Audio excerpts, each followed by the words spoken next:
Good morning. I call this meeting of the Pinellas County School Board on September 26th, 2023 to order. Good morning.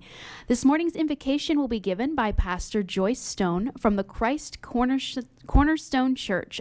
The invocation will be followed by the Pledge of Allegiance, led by Vice Chair Laura Hine, and the singing of the national anthem by the Palm Harbor University High School After School Specials, under the direction of Blake Hudson. So please stand and remain standing until the conclusion of the national anthem.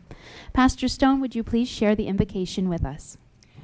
Most loving God, we come here this day and thank you for this gathering, this meeting. We know how important it is, God, that your children are cared for, educated, and supported, God. So I ask this body this day to be a one people, understanding that God loves us all. And I ask you, God, to just allow your blessings upon everything that happens this day in this place. In your mighty name, amen. I pledge allegiance to the flag of the United States of America and to the republic for which it stands, one nation, under God, indivisible, with liberty and justice for all.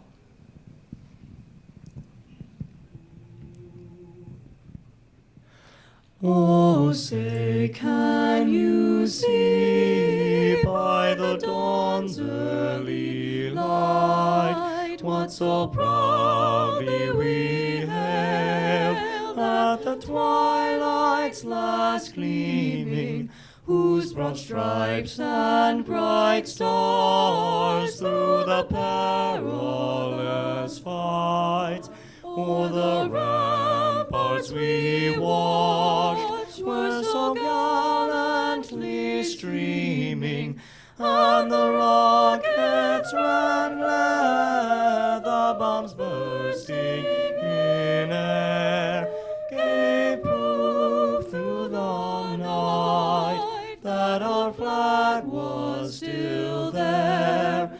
Oh, say, does that star-spangled banner yet wave o'er the land of the free and the home of the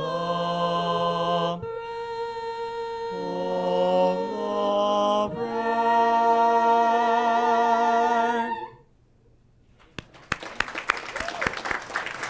Thank you, Pastor Stone. You may be seated. Mr. Hudson, would you please introduce our second song? Absolutely. Thank you so much for having us today. Our next song will be Super Bloom. It's a song from a pop artist called Mr. Wives and arranged by one of the arrangers that works with our students, Ms. Catherine Bodor. We hope you enjoy. And we have Ms. Addison Reese and Ivy Sr. on the solo.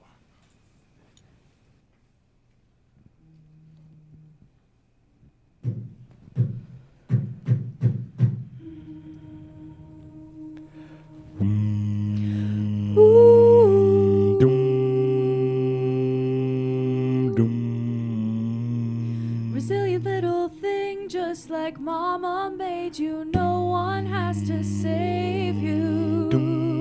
Na na na na na na na. Wildflower in the spring, no, they can't contain you. Through the cracks you break through. Na na na na na na na. I deserve congratulations, 'cause I came out the other side.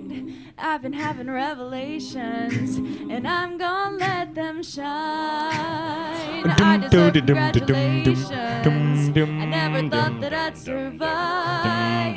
If they tell me I will make it, that's when I super blue.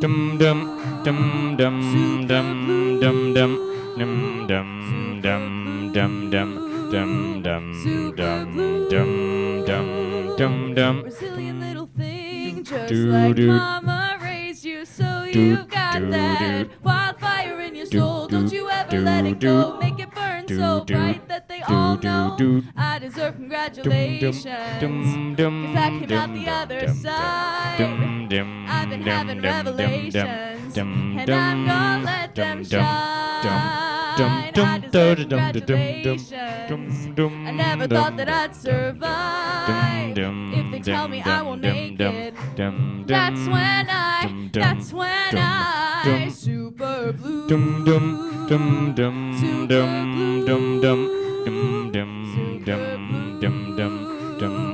Super blue.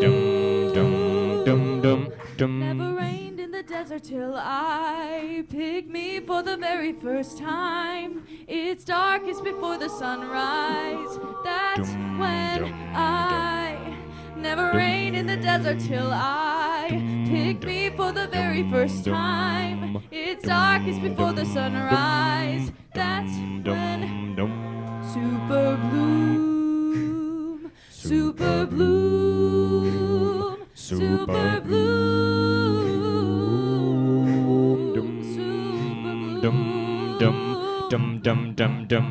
I deserve congratulations, 'cause I came out the other side. I've been having revelations, and I'm gonna let them shine. I never thought that I'd survive.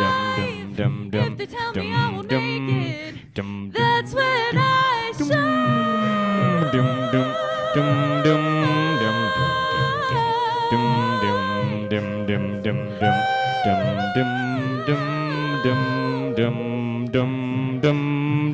I deserve congratulations, 'cause I came out the other side.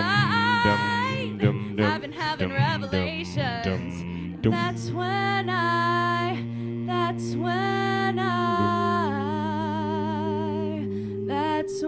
I shine.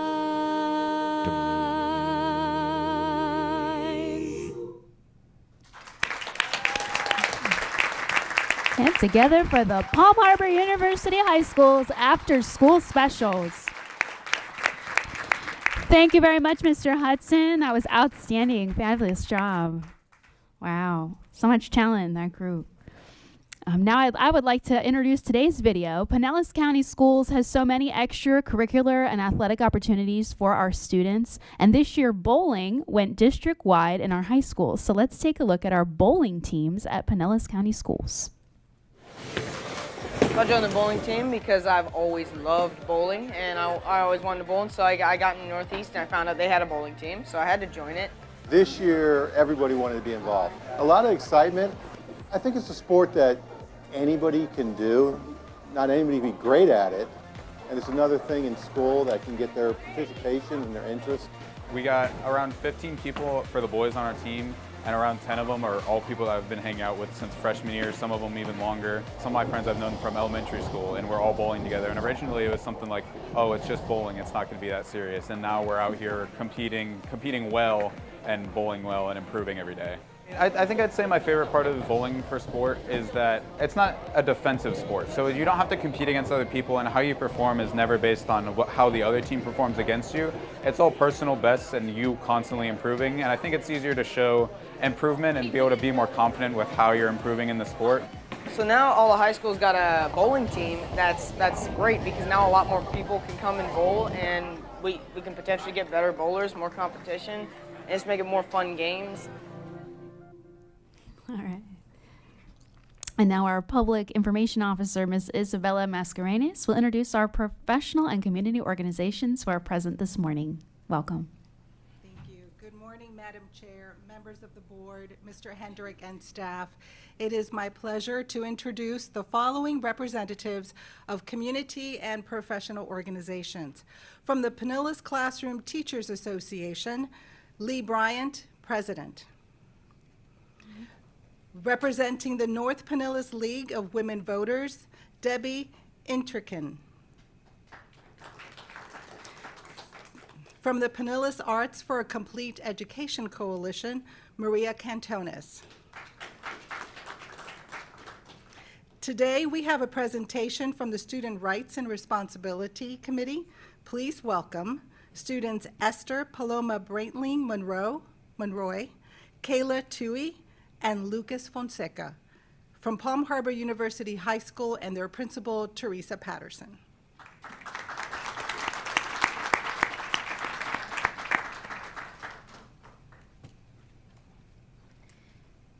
Good morning. My name is Esther Brakeling Monroy. I'm a senior in the Medical Magnet program studying science biomedical at Palm Harbor University High School, home of the Canes. Madam Chair and members of the Pinellas County School Board, Superintendent Hendrick, and members and staff, thank you for all that you do to lead and support schools in our district. We are excited about the opportunity to talk to you about how fortunate we feel to attend Palm Harbor University High School, where administration, faculty, and staff support students to find and follow our passion, set our purpose, and employ perseverance to achieve our goals while respecting and celebrating each individual's choice and pathway to do so. PHUHS, we are the Hurricanes, and we are unstoppable together. Good morning, everyone. My name is Lucas Fonseca, and I'm a senior in the International Baccalaureate program at Palm Harbor University High School. At PHU, the academic success of our students is a point of pride for our school. We have a variety of thriving programs like our IB, biomedical sciences, pharmacy technician, and traditional medical programs that help students get ahead going into college and offer a specialized curriculum to help people pursue whatever they want to. I know that through our medical programs offered within our nationally recognized Center for Wellness and Medical Profession, students earn industry certifications at little to no cost in high school. In fact, new this year, we have dual enrollment classes on campus as a part of our licensed practical nurse program. These students have opportunities to be employed by local hospitals immediately after graduation and earn their registered nurse credentials. Some of our achievements include being a AVID certified school. Our Career Academy of Business Administration and Management is currently being considered for the Academy of Distinction with Distinguished Honors. We've had 23 National Merit semifinalists from the classes of 2022 and 2023. This year, in 2024, we've had 8 National Merit semifinalists. Kayla here is actually one of our 8. Our graduation rate has consistently been around 99%, and we are proud to be receiving the Superintendent's Award 9 times for highest GPA for student athletes. But personally, my favorite thing about Palm Harbor is the culture that all these different programs create. I like how you're being surrounded by hardworking people who lift you up, and I can say personally how it's encouraged me to do better in my studies, in my classes and tests. Good morning. My name is Kayla Tui, and I'm a traditional program senior at Palm Harbor University High School. At PHU, students are able to further their passions through any of the over 70 clubs that are offered, and since I have attended, I have been able to see myself and my peers achieve across a vast array of interests. Our programs have had numerous national successes within Future Business Leaders of America, with a consistent number of national qualifiers, and this past year, multiple national winners. Speech and debate sending members to their national tournament, and HOSA, the Health Occupation Sciences Association, having many compete at nationals each year and having several international qualifiers. Our a cappella group, the After School Specials, who performed for you today, was one of 7 groups that competed at the national competition in New York City in 2022. The Performing Arts program at Palm Harbor has gained additional prestige through our thespian troupe, which has received multiple top honors in the state and has recently sent a student, Charlie Lane, to the National High School Musical Theater Awards after he won the Broadway Stars of the Future Award. The visual arts at PHU have consistent winners of Gold Keys and Scholastic Art Awards, and the athletics have earned 15 team and 18 individual state titles since the school's opening and have received the Superintendent's Cup for athletic achievement 5 times. Students can also further their involvement in subjects of interest through any of the 8 National Honor Societies offered at PHU. Many of our extracurricular organizations also strive to impact our community through service projects and outreach opportunities, contributing to the 25,000 hours logged annually by over 1,000 PHU students. The extracurriculars at PHU give students the opportunity and ability to strengthen their passions through involvement, leadership, and achievement. Thank you. Thank you to my classmates for sharing the ways that students have taken advantage of the pathways that are made available to students at PHUHS by our incredibly supportive faculty and staff. Thank you again, Superintendent Hendrick and the board and staff members for all that you do to support and give us opportunities to help increase student achievement through student experiences. Thank you.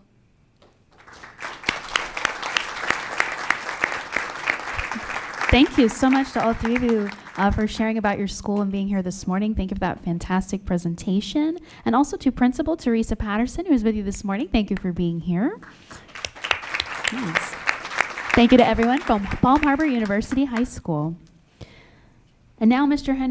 Hendrick, are there any amendments to our agenda this morning? Yes, Madam Chair, there are three. All three were posted last week for the public and the board. The first is item 7.17, the purchasing agenda, bid 24-961-049 to Lego Education has been removed. For item 8.1, setting a public hearing and authorizing the advertisement of the public hearing to consider the amendment to policies 2240, controversial issues, and 2510, instructional materials, including textbooks. This is the first reading today, but that has had an updated attachment to include what was presented last week at the workshop. And last, item 8.4, the adoption of the proposed Greater Florida Consortium of School Boards 2024 legislative program. That item was added after discussion at the workshop last week. Thank you very much. And are there any additional recommended changes? Seeing none, thank you, Mr. Hendrick. As board chair, I find good cause to amend the agenda as described by Superintendent Hendrick. So may I have a motion to adopt the agenda as amended? I have a motion by Mrs. Hine, a second by Mrs. Meyer. All those in favor say aye. Aye. Any opposed? None opposed. So the motion to adopt the agenda as amended carries unanimously 7-0.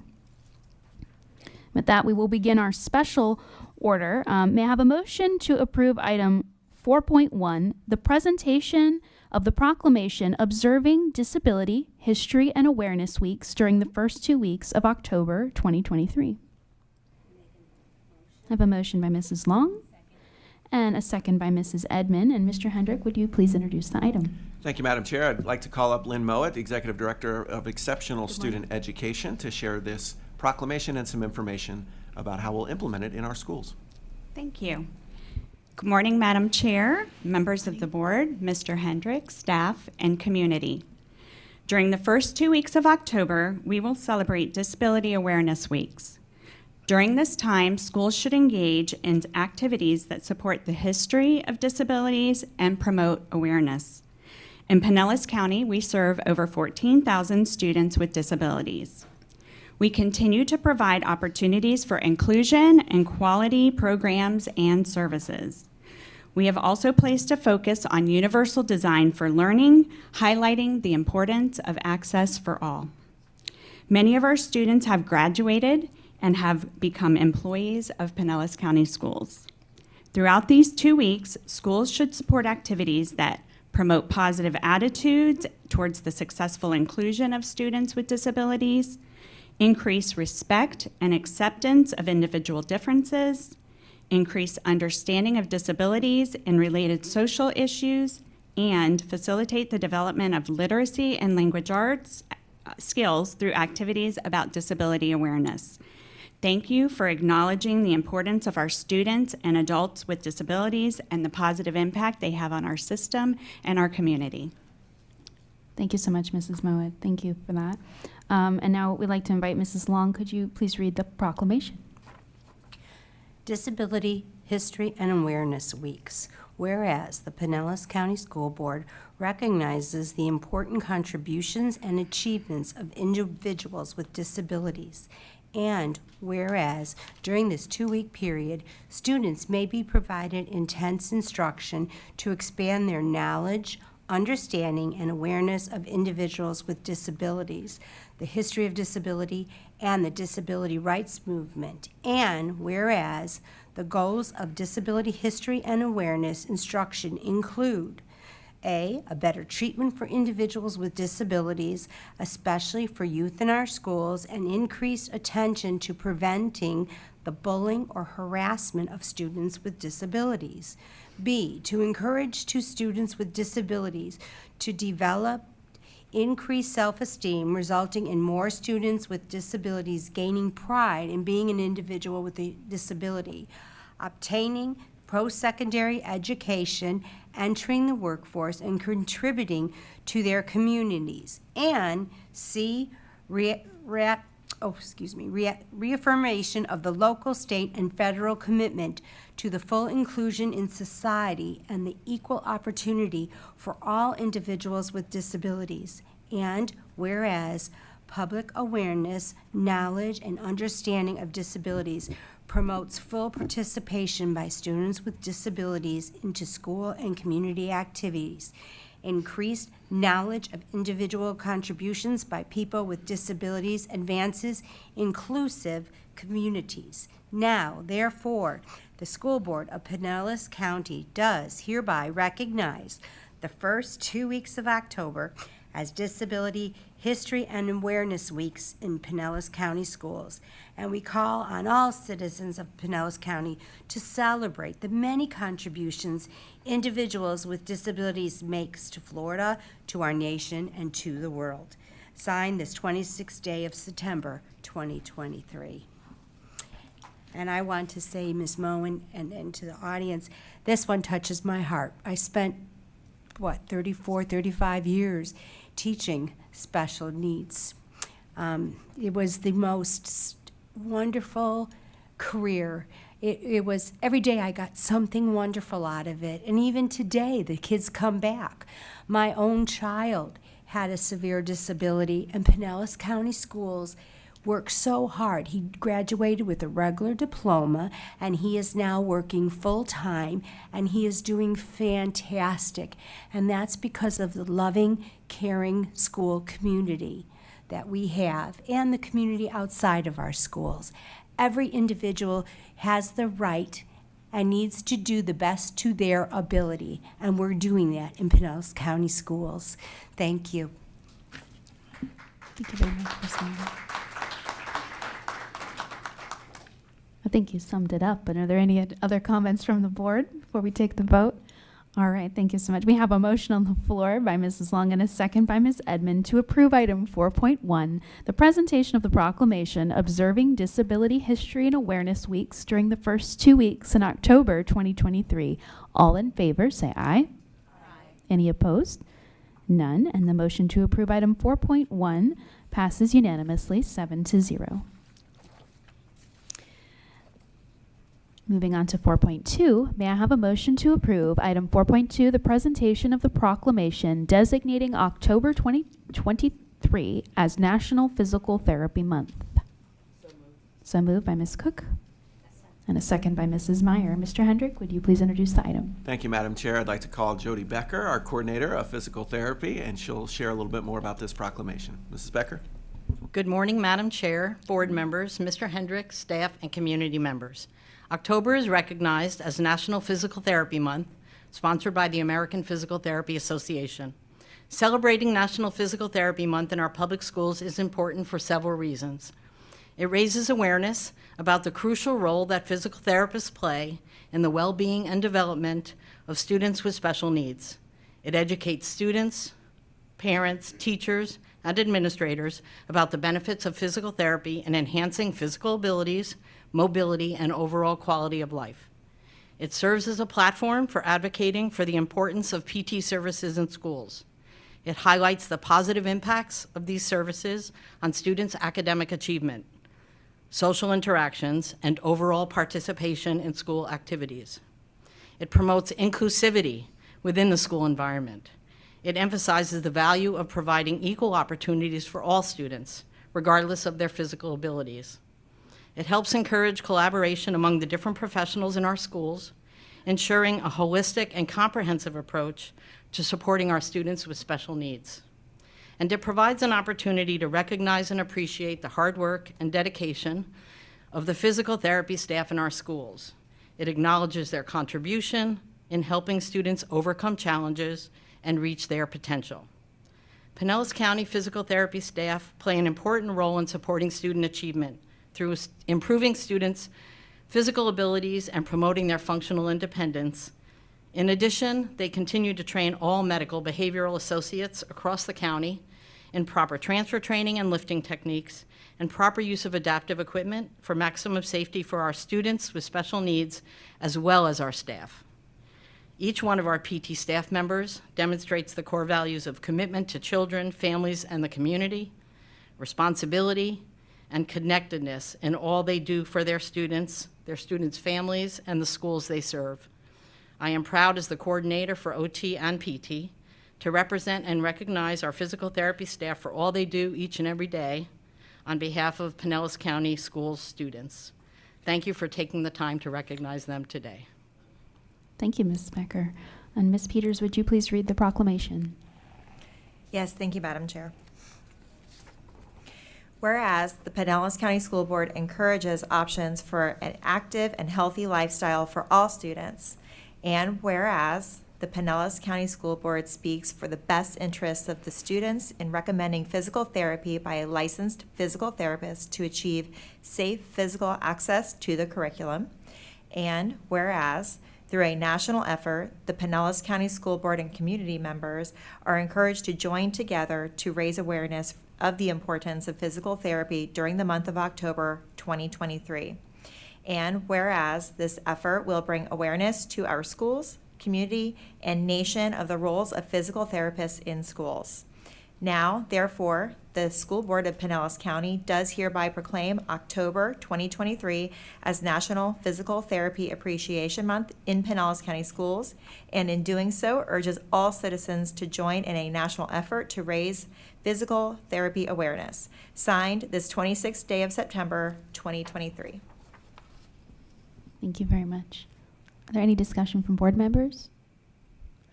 I'd like to thank you for the intense work that all of you do in physical therapy. It's more than just it's coaching, and it's encouraging students every single day, and it's so important to raise awareness of the selfless people out there who get up every day to do this and work with our students. And so we appreciate every single one of them and all that they do. Thank you. Thank you. With that, we have a motion to approve item 4.3 by Mrs. Cook and a second by Mrs. Meyer. All those in favor say aye. Any opposed? None opposed. The motion to approve 4.2, the presentation of the proclamation designating October 2023 as National Physical Therapy Month, carries unanimously 7-0. Thank you very much, Ms. Becker. Moving on, this is our final proclamation of the day. Oh, yes, applause. Our final proclamation of the day, may I have a motion to approve item 4.3, the presentation of the proclamation designating October 2023 as Dyslexia Awareness Month. A move for approval by Mrs. Hines. And a second by Ms. Edmond. Whoever I hear first. Mr. Hendrick, could you please introduce the item? Thank you, Madam Chair. I'd like to call Ms. Tiffany Bell, an instructional staff developer for the school district. She supports students with dyslexia as well as teachers who teach students with dyslexia and teachers at the Centers for Literacy Innovation. Mrs. Bell? Good morning, Madam Chair, members of the board, Mr. Hendrick, and staff. October is Dyslexia Awareness Month. The aim of this recognition is to promote understanding of the unique characteristics of individuals that have dyslexia. The International Dyslexia Association identifies dyslexia as being a learning disability where individuals have difficulty with accurate and/or fluent word recognition, poor spelling, and decoding abilities. These difficulties often persist even with the provision of effective classroom instruction.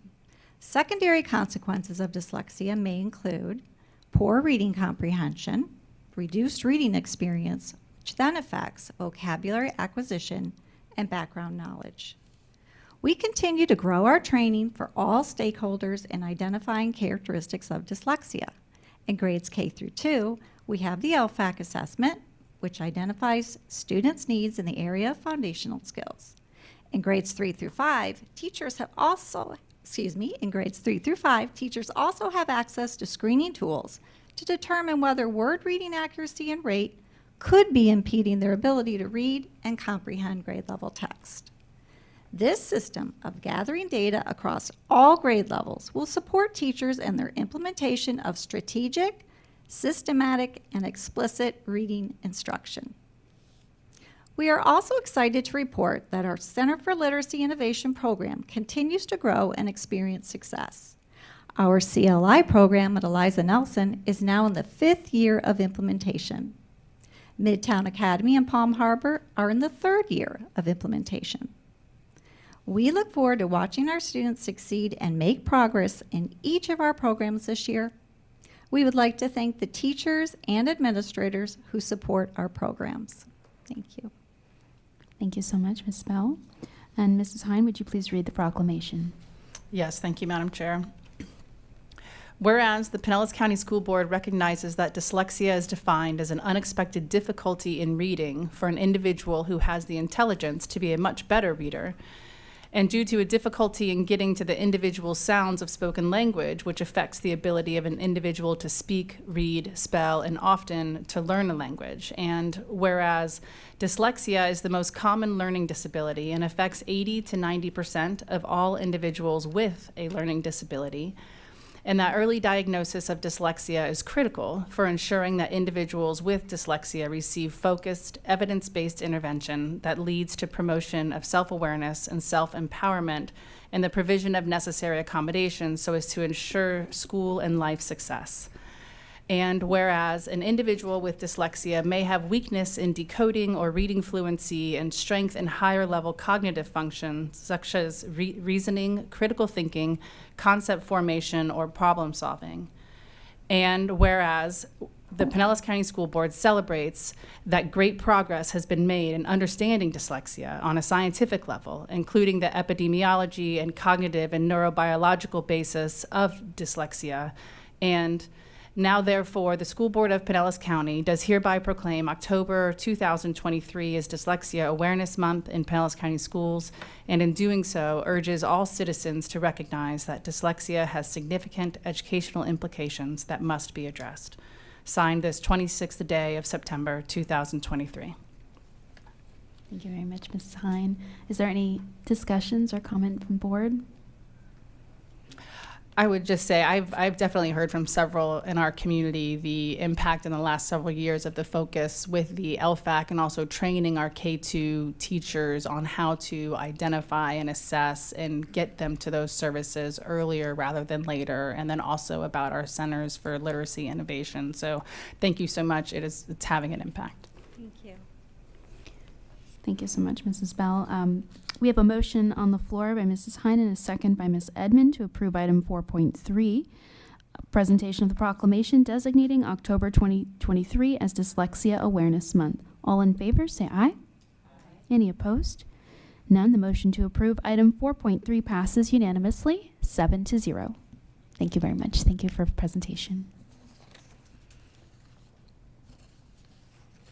Moving to number 5, public comments on agenda items. Members of our public have 3 separate opportunities to address the board when we gather for a business meeting. The first is public comment on agenda items. The second is at public hearings, most of which are policies, and the last is after our meeting when speakers may address the general business of the district. At each opportunity for public input, board members are here to listen to you. This is not a time for interaction, but the board will take your comments into consideration before it votes on agenda items. The board is committed to a standard of civility and decorum in conducting our meetings. This includes refraining from clapping or making audible noises during or after a speaker's comments. We appreciate you assisting us in maintaining a civil and constructive environment. Lastly, please note that this meeting and all public comments will be broadcast on the internet live and the video will be publicly archived. Members of the public may always communicate with the board through our email board@pcsb.org or by calling the board office at 588-6300. Thank you very much. Mrs. Hauk, are there any public speakers to agenda items? Yes, Madam Chair, board members, Mr. Hendrick, we have 3 speakers for agenda items this morning. The first 2 are Mark Clutho, speaking to items 7.16, 7.20, and Aunt Avelia, speaking to 8.1.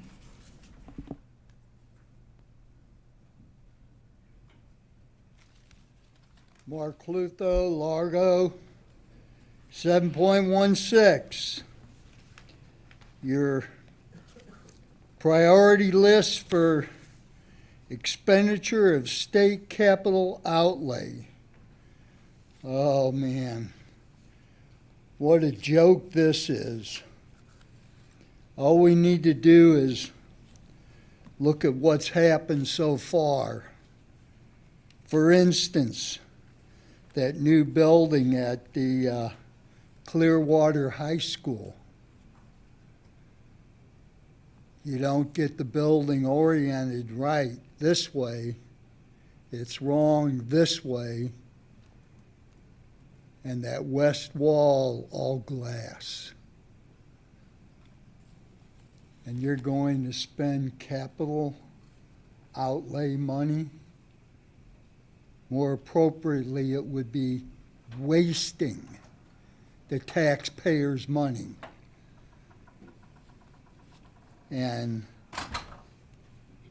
there is a cause and effect to be had. Moving on to 720. This is bad. Again, you can't even get the vernacular right here. You're going to provide energy conservation. The word is efficiency. Not conservation, efficiency. Since 2015, Synergistic has led to 21% reduction in energy consumption. Wow. And you have here student engagement, healthy building, and energy assessments to include CO2 monitoring. Well, where were they when you built that stupid building up there at Clearwater High School? Facilitate the development of a sustainability plan for the district. How is that building sustainable? Where were they? They're going to get $838,800. Talk about a boondoggle. Thank you. Thank you.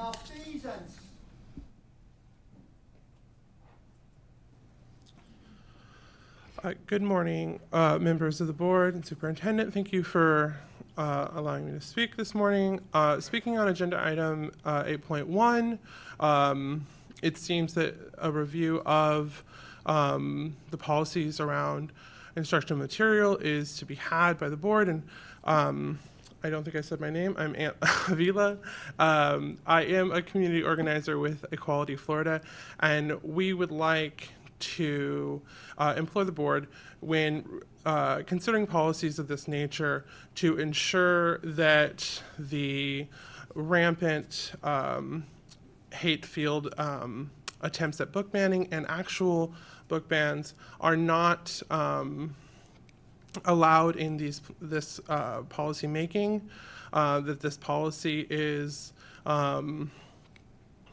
done with academics and ensuring the best educational material for students in mind, and not the partisan hate that has been brought to the board in the past. So I thank you for this time and ask that you ensure that that process is fair and transparent. Thank you.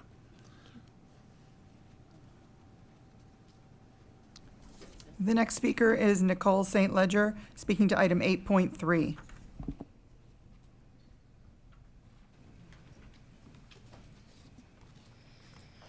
Good morning. I know many of us in attendance are parents, and so I'm pretty sure we've all had that wonderful experience of having a toddler melting down uncontrollably. It's even more fun when it happens in public with a lot of people, usually the Publix ice cream aisle in my case. Maybe not everyone else has had that one. It's so much fun. Now, I also know there's a lot of teachers and people with classroom experience here. And I'm sure that you have had situations with children that no matter what behavioral chart or modification you have tried to use, they are still not able to control themselves during learning time. which is not conducive for anyone in the classroom to learn.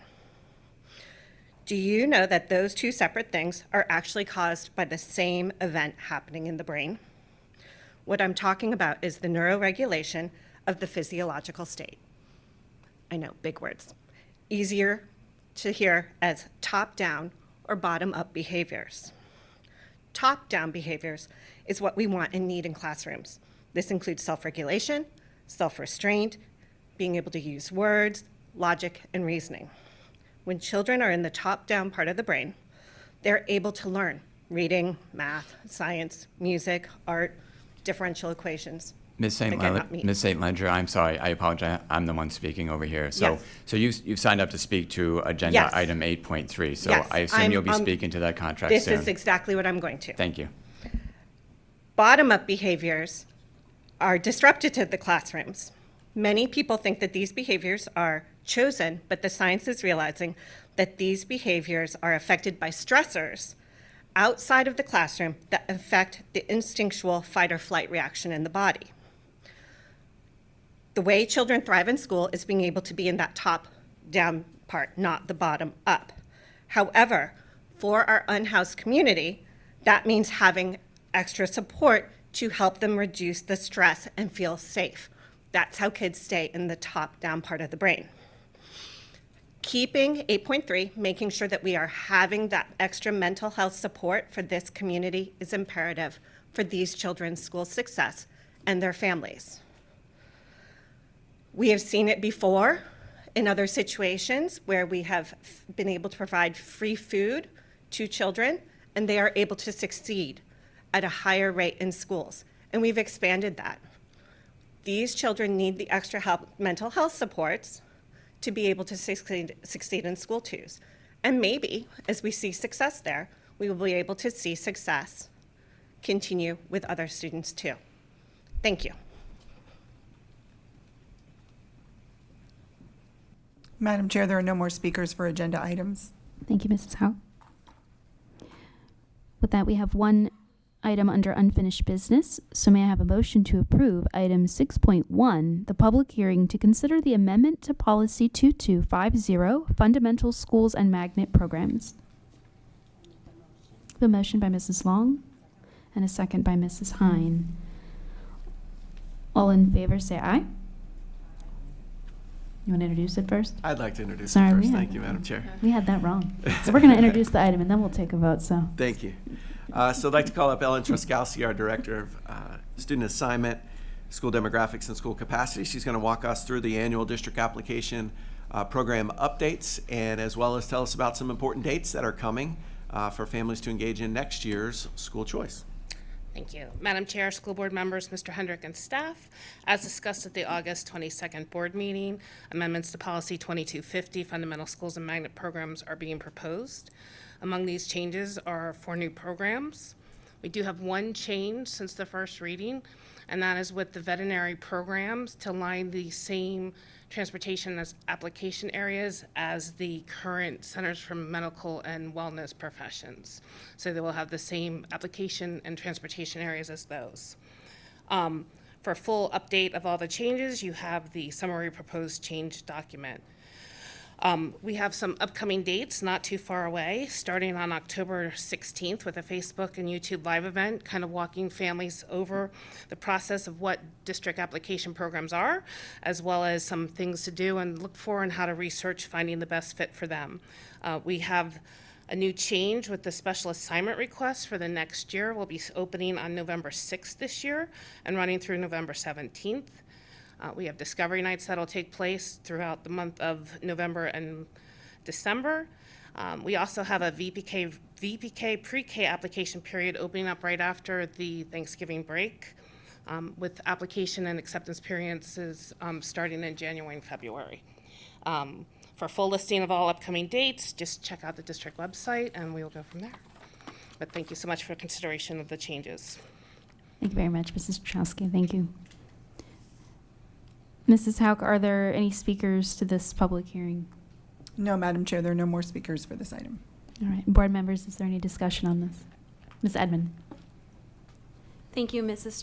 Truskowski, for presenting this item. There has been many improvements and increased marketing strategies, and it's important that the district continues to support and promote the offerings throughout the entire district. I look forward to seeing the outcomes of the initiatives that you highlighted today. Thank you and your department, as well as school staff, for your efforts. Thank you. Ms. Hine? Thank you. There are a lot of great improvements in here. I just wanted to highlight a couple things on the district application programs. One is I've heard amazing feedback about the Civil Air Patrol program, in particular at Azalea. And then also there's been a lot of questions from the community about the Mangrove Bay Middle School that's opening next year. And so there's a lot of information now online that you can find on that, anybody who's curious about that. And I'm excited to see the dual language immersion programs that are in here, and I know we're looking to maybe put more in other places in the county. So thank you for all the work you do on this. Thank you very much. Any other board members? Seeing none, now we can go move forward with the vote. So we have a motion on the floor for to approve item 6.1, the public hearing to consider the amendment to policy 2250, fundamental schools and magnet programs. And we have a second. So all in favor, say aye. Any opposed? None opposed. It passes unanimously, 7-0. Thank you so much, Mrs. Truskowski.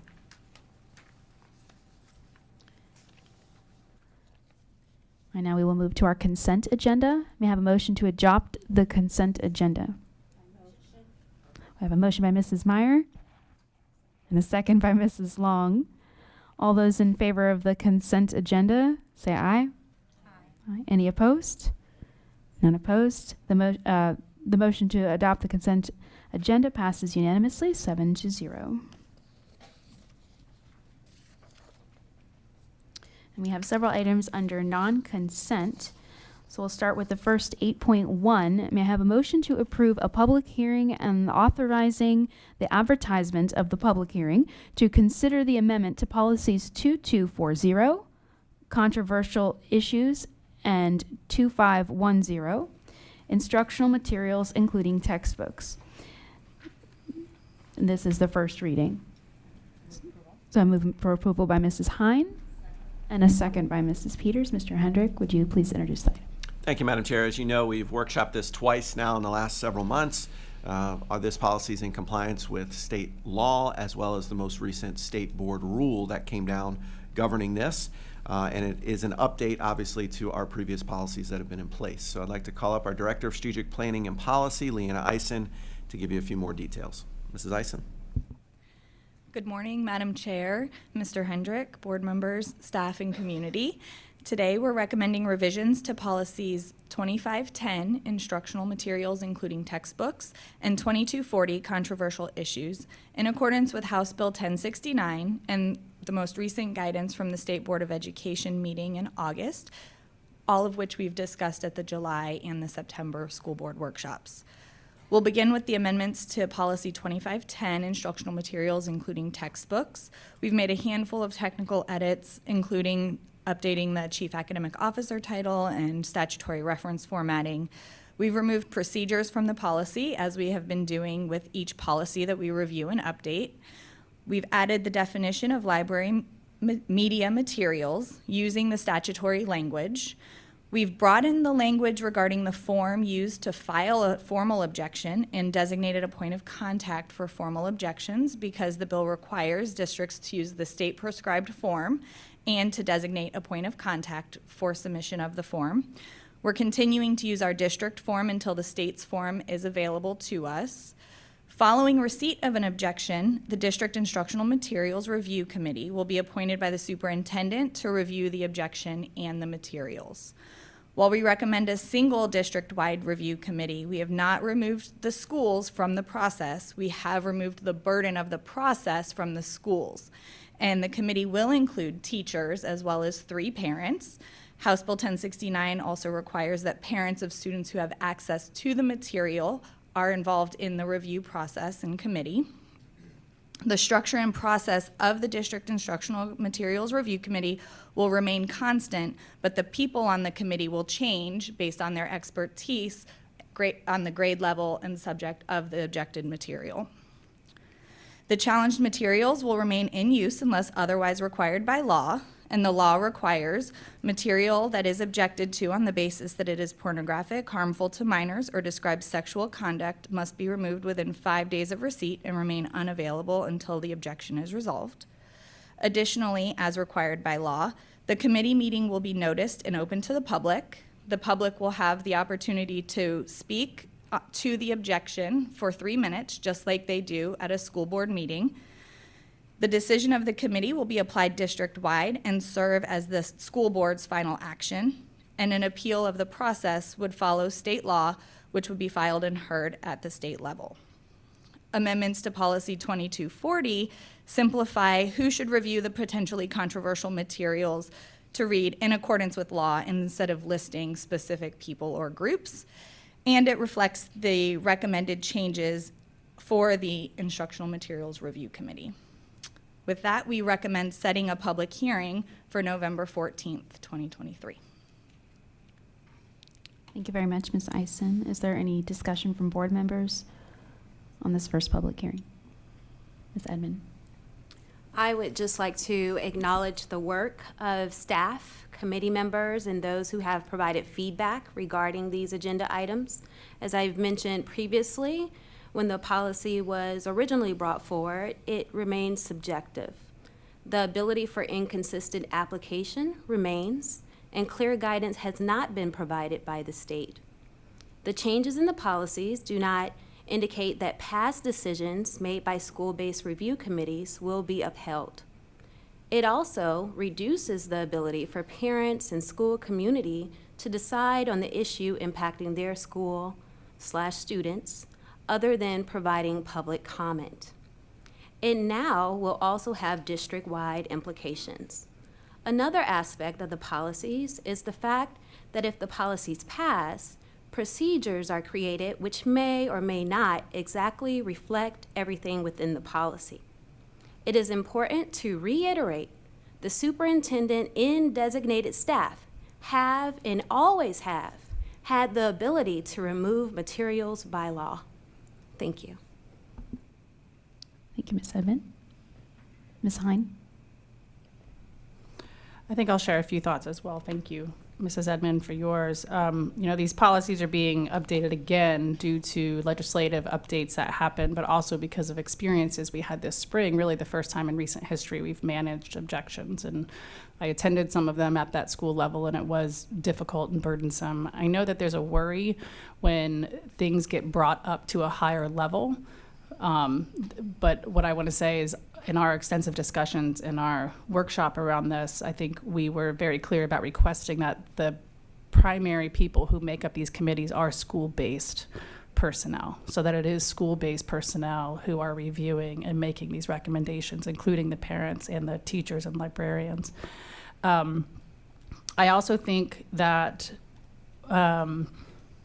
that third piece on the administrative procedures that you brought up, Mrs. Edmond, I think that that's a really important third piece. It's almost a third leg of the stool, really. And it is administrative procedures as opposed to policy. I know that we were provided those administrative procedures in the March workshop. They're publicly available, and then we discussed them in the July workshop if anybody wants to hear that thorough discussion about those. And that is where the library media review team is contemplated in that document, and where materials that might come to our attention are reviewed by this library media review team made up of fully librarians. I just think we have to take care to mitigate any confusion about how these things are being handled in our district and provide as much confidence as we can. I think it's important to note that I believe in both policies and in the administrative procedures, the way the decisions are being made, that they're being made by licensed, certified, trained, trusted teachers and librarians, as well as with the input of parents and families in our community. And I think that that's a very important element there. Not every district operates that way. I also just want to acknowledge that I think that there's a legitimate fear in the community that titles that are being targeted are titles that are primarily by and about people of color or our LGBTQ community. And I would just want to point you to the things that our district policies say about diverse materials. We not only want them and desire them and know that they're important, but we require them. And then also point you to the things that leadership of this district say out loud. If this is something that you're interested in or worried about, I invite you to listen to the workshops, to go back and watch the video from the May 24th Listen and Learn session at Johns Hopkins Middle School, where our superintendent and 3 of our school board members answer questions around this topic. Attend the Listen and Learn session tomorrow at Clearwater High School. We are very clear when it comes to belief in the windows, mirrors, and sliding glass door pedagogy around ensuring that we have wide, diverse materials in our schools. I would also say that our core values at this district are strong on this topic, and your core values matter. It is the lens through which you review decisions.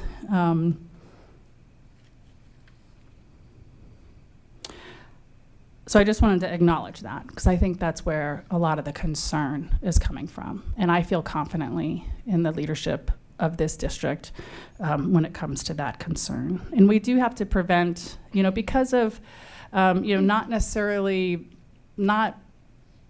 vortex swirl that's germinating from Pinellas County, but germinating from everywhere.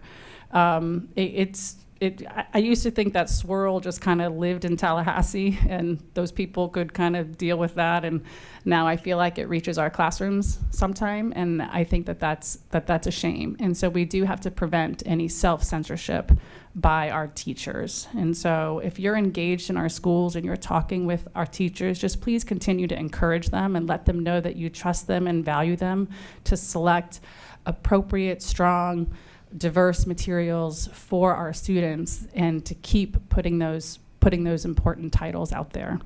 And I just want to say that I welcome any dialogue or questions around this. It's really important to me. I know it's really important to a lot of you and important to a lot of us out there. It sort of says a lot. And there's a lot of information out there. So just make sure when you're just make sure you find the information and ask the questions, and I'd love to be in dialogue about this topic. But I support the changes as far as in the written policies, and thank you for all the work. It has been a lot of discussion and a lot of time. Thank you. Thank you, Ms. Hine. Are there any other board members who comments to share? Or? No. All right. Thank you very much. Thank you to both of you for the comments. We have a motion on the floor to approve item 8.1, the setting of public hearing and authorizing the advertisement of the public hearing to consider the amendment to policies 2240, controversial issues, and 2510, instructional materials, including textbooks. All in favor, say aye. Any opposed? No. 1 no. So the motion passes and carries 6-1. Moving forward, may I have a motion to approve item 8.2, the request approval of the 2023-2024 school improvement plans. We have a movement by Ms. Edmond, second by Mrs. Cook. Mr. Hendrick, would you please introduce the item? Thank you, Madam Chair. Just as the board approved its district strategic plan last meeting, we are now looking at our school improvement plans done by each individual school.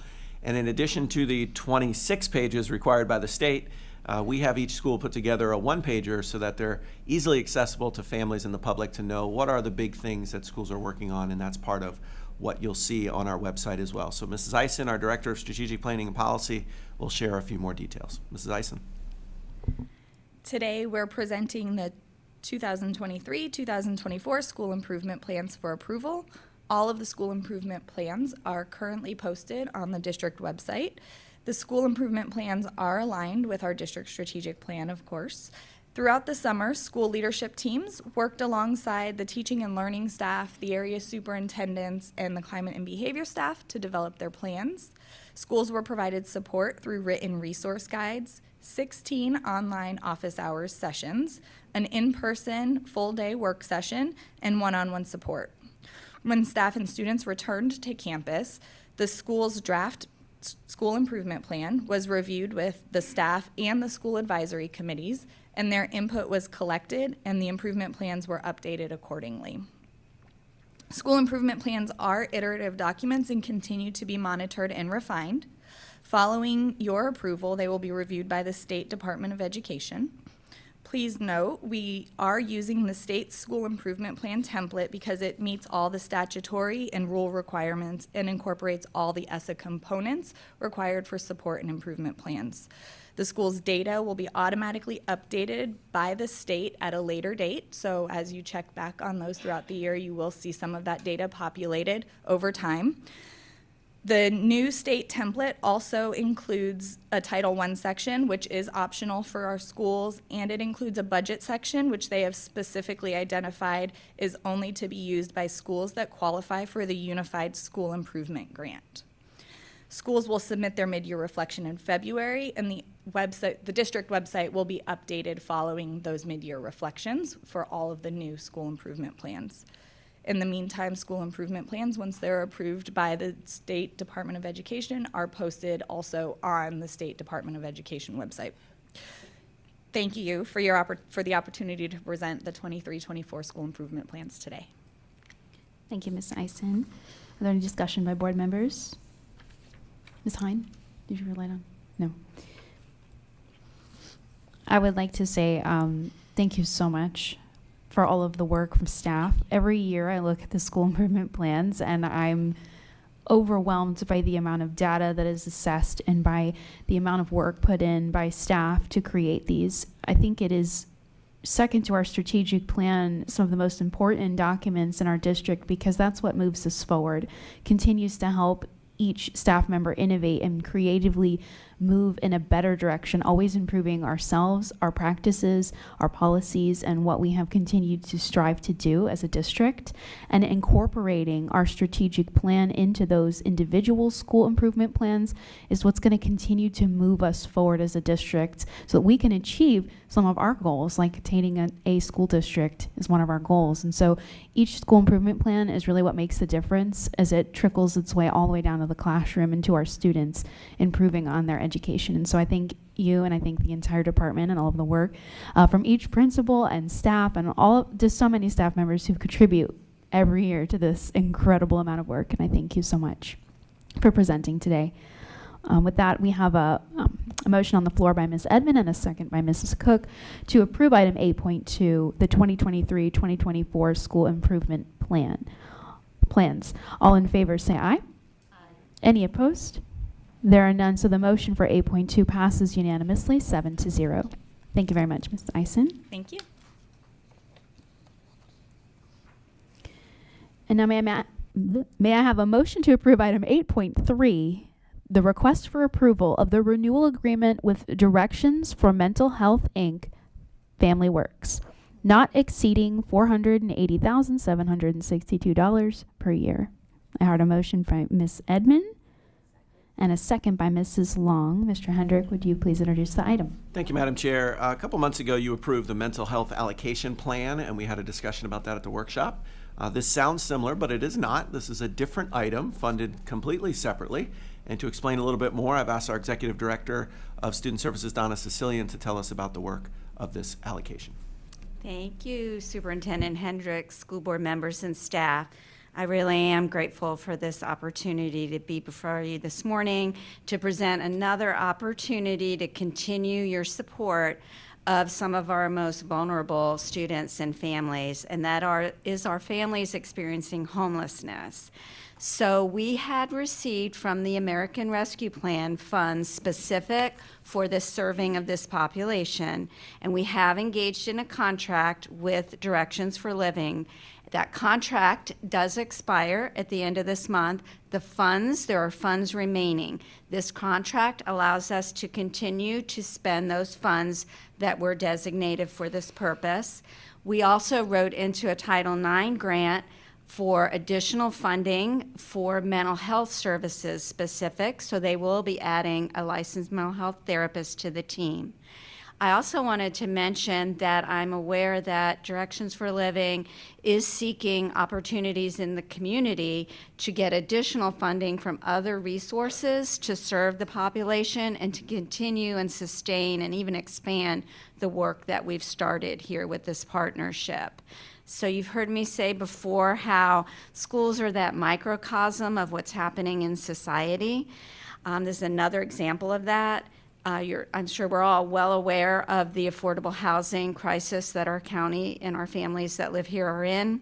And so we see this coming into our school every day, and this is just another way that we as a school district can support families and youth and prepare them so they can do the learning that so many of our staff here are providing for students. So I do ask that you would support this. Again, it's funding specific for this purpose. It's the renewing of the agreement to expend the funds that were allowed, along with some additional grant money. So thank you. Thank you very much, Mrs. Sicilian. Is there any discussion or comments from the board? Mrs. Long? I just want to say thank you for the hard work. It is becoming more and more evident that our students, not just in Pinellas County, but all around the country, really were extremely affected socially and emotionally by COVID. And on top of that, all the issues that this country is facing is causing emotional and social problems. So our students, unfortunately, are the ones that, they're not old enough to reason some of this. They have a lot of questions, and everything you do and your department does is just phenomenal. Your heart is where it's supposed to be. It shows. Every one of our social workers, our psychologists, our guidance counselors, they're doing the best they can, and it's helping our students. I know that maybe we won't see it during the school years, but afterwards we hope that they will be able to become strong individuals that can figure out a way to handle it and go forward. So I really approve this. Thank you. Thank you. Thank you very much, Ms. Long. I'm seeing no other board members' lights on, so we have a motion by Ms. Edmond and a second by Ms. Long to approve item 8.3, the request approval of the renewal agreement with Directions for Mental Health, Inc. Family Works, not exceeding $480,762 per year. All in favor, say aye. Aye. Any opposed? There are none, and so item 8.3 passes unanimously, 7-0. Thank you for being with us this morning, Ms. Sicilian. And moving to our final non-consent agenda item, we have item 8.4. May I have a motion to approve the adoption of the proposed Greater Florida Consortium of School Boards 2024 legislative program? I have a movement by Ms. Edmond and a second by Mrs. Cook. And we're going to ask Ms. Edmond, would you please introduce the item? Thank you. Thank you. The Greater Florida Consortium of School Boards met August 17th and 18th to draft the legislative program that we will vote on today. They provided an opportunity for represented districts to provide suggestions prior to the completion of the drafted program. Opportunity for the board to discuss this item was provided at the workshop last week. Under consortium bylaws, if any board rejects an issue, that issue is automatically removed from the program. No items may be amended. So, back to you, Chair. Thank you very much. Thank you for that presentation, and thank you for being our representation on this item, and you and also Mrs. Cook. I know you both attend and bring us back all of the important information we need to know. So thank you very much. Are there any discussion from the board? Ms. Long, you have your light on. Did you? No? Okay. Just asking. All right. With that, we have a motion on the floor to approve item 8.4, the adoption of the proposed Greater Florida Consortium of School Boards 2024 legislative program, and a second. All in favor, say aye. Aye. Any opposed? There are none opposed, so the motion to approve 8.4 passes unanimously, 7-0. And that concludes our non-consent items for the day. So down to new business. Superintendent Hendrick, do you have any items to share on new business? Yes, Madam Chair. First, I wanted to make the board and the public aware of the upcoming State Board of Education meeting on October 18th A couple of important items to pay attention to there. One is the CUT scores for the Florida Assessment for Student Thinking, which will sort of set those proficiency levels for really years to come in school grades and have a big impact on that. So pay attention to that. And also the objection form that was referenced in Policy 2510 earlier today is finally going to come up before the State Board on October 18th, and you can learn more about that on their website and see the proposed rules for the State Board meeting. A couple of upcoming events here in the district. First, tonight, the All-County Art Exhibition for the Conference Hall takes place tonight here in this building. It will feature 1,514 2D and 3D artworks displayed throughout this building. It's one of the largest student artwork displays and exhibitions in the state. Families will be here tonight invading the building, thousands of them. It's a great night, and student work will be up until April of 2024, when we'll start with next year's exhibition. Tonight also, we're celebrating the transition to teaching graduation, where 24 teachers in Pinellas County Schools will graduate from the transition to teaching program, fully certified in the state of Florida. These individuals took up teaching as a second or third career and completed the requirements, including hundreds of hours of professional development through our own professional development department. We're always looking for great employees, especially teachers, and have a great support system to bring those on board, and we want to congratulate those teachers this evening. Coming up next week, our annual college and career fair that is hosted at Countryside High School. It takes place on Monday, October 2nd. The event features college administrators, vocational schools, employers, military recruiters, and typically draws more than 1,500 attendees. We look forward to that next week. Also next week is on October 4th is National Bike and Walk to School Day. I'll be joining Ridgecrest Elementary for their annual event promoting walking and biking to school. You can check out your local school to see how they're celebrating and join them in that walk or bike to school. Upcoming as well are open houses for our Pinellas technical colleges. Both PTC campuses will have open house events in October, with prospective students having a chance to explore career programs, meet instructors, counselors, and financial aid specialists. PTC offers more than 60 programs and training in 40 career areas. Each campus will offer different activities, including free haircuts, hors d'oeuvres by the Professional Culinary Arts and Hospitality program, and free health screenings by the nursing programs. The St. Pete campus event will take place on October 3rd, the Clearwater campus event on October 10th. See our website for more details. As was mentioned earlier by Mrs. Hine, our upcoming Listen and Learn community sessions are back, and the next one will be tomorrow night at Clearwater High School from 5:30 to 7. You can find more information on the website about the upcoming sessions on October 12th and November 8th as well. And breaking news today, we have two special announcements. One, Alicia Provost, a physical education teacher at Madeira Beach Fundamental, will be informed today, and maybe right now if she's watching, I hope not, I hope she's teaching, as the 2023 SHAPE Florida Middle School Physical Education Teacher of the Year for the state of Florida. She'll receive her award at the SHAPE Florida Convention next month in Kissimmee. And at the same time, today is also announced that 37 schools in Pinellas County have been recognized as America's Healthiest Schools for 2023. Pinellas County was the Florida district with the largest number of awards in 2023, and that includes two of our schools, Lynch Elementary and Ponce de Leon Elementary, that received perfect scores, two of only 14 schools in the nation to get a perfect score in all 9 topic areas as America's Healthiest Schools. So congratulations to the 37 schools, and especially Lynch and Ponce de Leon Elementaries. And finally, the superintendent standout for this particular board meeting is Mitchell Latimer, a music teacher at Richard L. Sanders School, has worked for Pinellas County Schools for 3 years, and his colleague noted he's been a tremendous mentor for new performing arts colleagues at all 3 ESE centers. He took the lead in mentoring the group and recently facilitated discussions and new teacher trainings, and continues his commitment to children and the performing arts at every one of our schools in our district. Thank you, Mitchell, and all of our teachers for the work they do each and every day. Thank you, Superintendent Hendrick. And now, are there any items to be introduced by our school board attorney, Mr. Kapersky?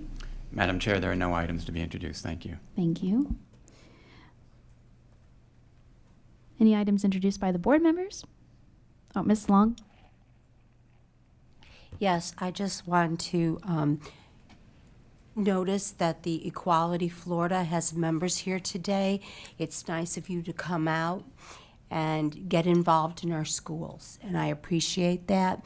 I believe we need to educate all children and meet their needs to the best of our ability. So I thank you all for coming out. Ms. Peters? Thank you, Madam Chair. I just wanted to mention that I had the opportunity last Wednesday to attend the Florida Orchestra. They were hosting our fifth grade students from multiple schools for 3 days total at the Mahaffey Theater. I attended one day. I was able to greet and speak to students as they were coming in, chaperones, teachers, and I just wanted to mention my takeaways from the event. Many of these children had never and may never have another opportunity as a child to attend an orchestra or a ballet. So this is an amazing opportunity for our students. And the conductor who was in charge of the event, I guess leading the event, she was absolutely, she was amazing with the kids. She encouraged them to respond. She encouraged their participation. She encouraged them to get excited, and it was just really, I didn't know what to expect when I attended. But they performed classical music, ballet of Romeo and Juliet, and the most unexpected thing at the event was in the front row were the hearing impaired students, and there were several district staff members, and Florida Orchestra also had a sign language interpreter on the stage. And the kids the staff and the Florida Orchestra staff were signing to the kids, and then they were also encouraged to put their hands up on the stage so they could feel the music while it was being played. So it was very inspiring, and I was thank you to Mr. Spencer and all the district staff who put this together and orchestrated. It was a lot of work. I just got to stand there and greet people and listen to the music and observe the children and listen to the children while they were just immersed in the event and cheering and oohing and awing, and it was really neat. So I just wanted to share my takeaways from that and seeing the work that we do in real life here in our district. So it was just really cool, and I thought more people would want to know about that. So thank you.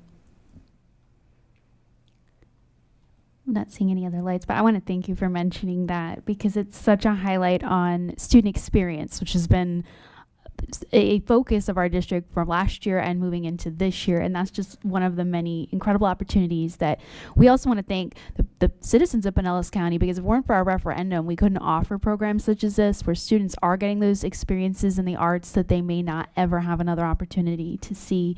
And it's incredible. I've been on a lot of field trips and gotten the incredible opportunity to see this from both sides as a board member and also as a parent. And we appreciate all those who continue to support our arts initiatives, but also our student experience field trips, because not even just in the arts, but in the sciences and in business and many other areas of our community, that they get incredible opportunities to experience other things and expand their horizons that will one day benefit their future. And so we thank you for sharing. Also, Mrs. Hine, you put your light on. I wanted to say thank you also for sharing that, Mrs. Peters, and then just wanted to mention, yesterday I had the opportunity to be with a number of teachers. You know, yesterday was a day off for students, but it was not for teachers. So, and it just really inspiring. And then today, hearing this vocal performance and then what Mrs. Peters just shared, I mean, there are so many great things, great people happening in our schools, and you can participate. You can certainly mentor, you can volunteer at schools, you can visit any school and just say, what can I do for you? And there's really great ways to be in our schools. The only way to really know what's going on in our schools is to visit one, is to be at one, is to be engaged, and you will see. There's a lot of great ways to do that also when it does come to performance. You can attend high school or middle school drama or music performances. There are athletics going on right now. You can come to my son's middle school volleyball game tonight at John Hopkins Middle School if you'd like. I will be there. So there are so many ways to show up and see and feel what's going on, because it's incredible people doing incredible work. So thank you. Thank you, Ms. Hine. Seeing no other board lights, Mrs. Woodford, could you please review any board requests that we've had? Madam Chair, I did not record any board requests. Thank you. Is there any further business for this meeting that needed to be addressed? Seeing none, with that, I will adjourn the meeting and then move to public participation. So with that, I adjourn this meeting of the Pinellas County School Board for September 26, 2023. We are going to move to public comment on the general business of the district. Please note that the views and comments of the public speakers are their own and not endorsed nor sponsored by the school board or the district. We cannot ensure the accuracy of the statements made, but will review concerns that are raised and take appropriate action, which may include clarifications or the referral of our speakers to the proper staff members for assistance. The board is committed to a standard of civility and decorum in conducting our meetings, and this includes refraining from clapping or making audible noises during or after a speaker's comments in respect to their time. We appreciate you assisting us in maintaining a civil and constructive environment. Additionally, please note that although board members or Superintendent Hendrick may leave the dais briefly, there are speakers in our back room and we will be able to continue to hear your comments throughout. Thank you very much. Mrs. Hauk, would you please introduce our speakers? Yes, Madam Chair, board members, Mr. Hendrick, we have 13 speakers signed up this morning. The first two are Steve Freeman and Lindy Lindsay. Thank you. Good morning, board, Madam Chair, Mr. Hendrick, and staff. I'm here to discuss the proposed LGBTQ guidelines that you, as a school board, are going to develop. I'll give you a little background about myself so that you know my involvement. I've been in St. Petersburg since 1968. I went to Azalea and then Boca Ciega, eventually University of Florida Law School. I've been practicing law with my wife since 1981 in St. Pete. In addition, I have two children who both went to private and public schools within Pinellas County. My mother, Corinne Freeman, sat where you sat for 10 years, approximately 1994, 84 to 94. But what I'm here for primarily is to talk about these guidelines that you have to create. I think the law creating these guidelines is an abomination, but it is the law, and you have to follow the law and create these guidelines. Now, specifically, some of the things that I believe that should be done are as follows. Provide clarity and guidance around don't say LGBTQ and its expansion through high school. Stop the banning of books and inclusive literature and provide thoughtful, thorough, and clear procedures for how to challenge materials and resources without uplifting bigotry. Address restrictions on bathroom and locker room access for transgender and non-binary students. Every effort should be made to expand the number of single-user, unisex bathrooms for faculty and students. Support inclusive working environments for educators and empower teachers' unions to support their members. Likewise, ensure a parent's right to have their child's name and pronouns respected at school. I believe that the primary reason for any school board, their focus is the students. Teachers, parents, and administrators are all to be considered, but schools exist for one purpose only, and that is to educate children and do the things we saw today, whether it be music or the arts and athletics and things like that. In my mind, that means all students, which includes students of every race, ethnicity, and sexual orientation, should be considered. The guidelines should not discriminate against children because of any sexual orientation or deny any rights, including First Amendment rights, for children to be who they are and who they want to be. Parental rights are important, but I believe student rights triumph. And as an aside, parents, and I say this,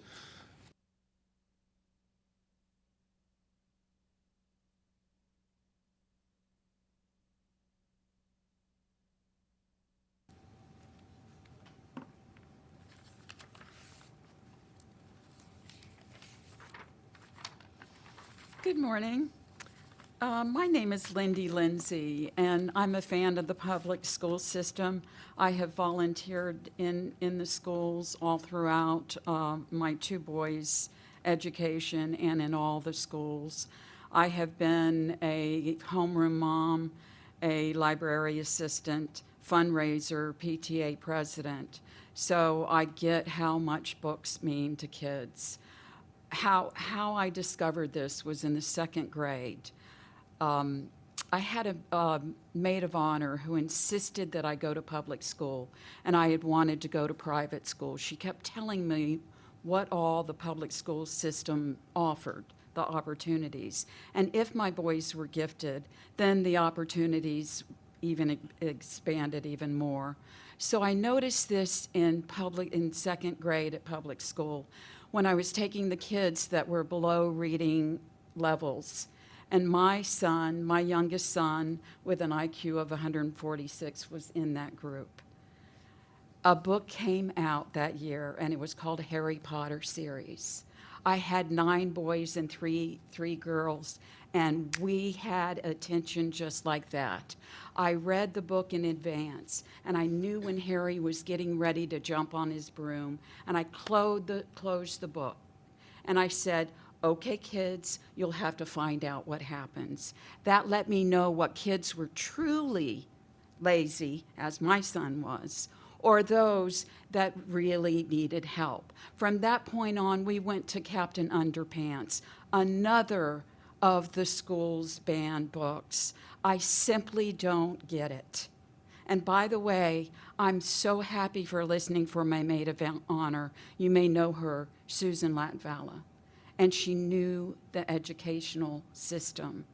We cannot have board members chasing our teachers because of radical beliefs. When did politics get into our schools? We have to teach students to understand that there are those that are different from themselves. This right here is put in the hands of kids from 2 and under.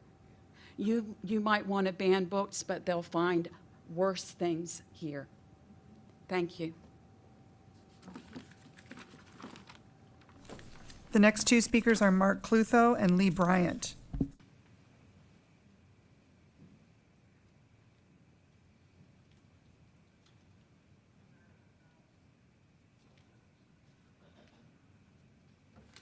Mark Clutho, Largo. What I say here is accurate. Your thermostat is set at 68 degrees. 68. So all you fools will be comfortable wearing coats. So you can buy more air conditioning to belch more carbon into the atmosphere. That is sick.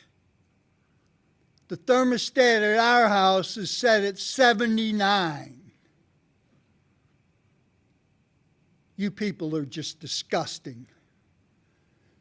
Disgusting, see? What a building should look like.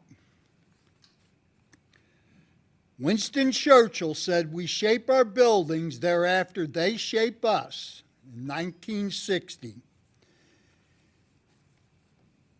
U.S. sets record for billion-dollar weather disasters. Hotter oceans push July to be the Earth's warmest month on record. Soon our oceans could feel like jacuzzis. 10 years ago, I swam from Cuba to Florida. I couldn't do that today. Hurricane shatters weather rules. Antarctica's sea ice at unprecedented low. Now this is because you ignore science. And you're wearing coats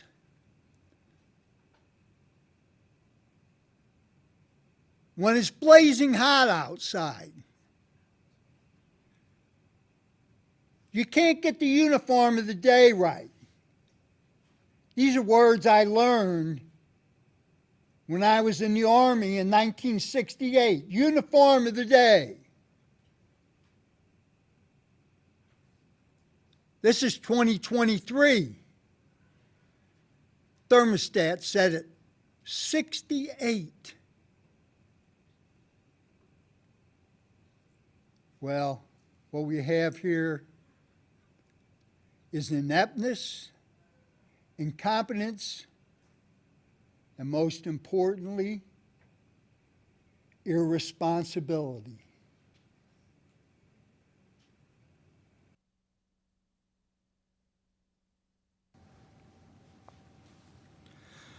Good morning, Chair Kane, members of the board, Superintendent Hendrick, and staff. My name is Lee Bryant, and I'm president of the PCTA.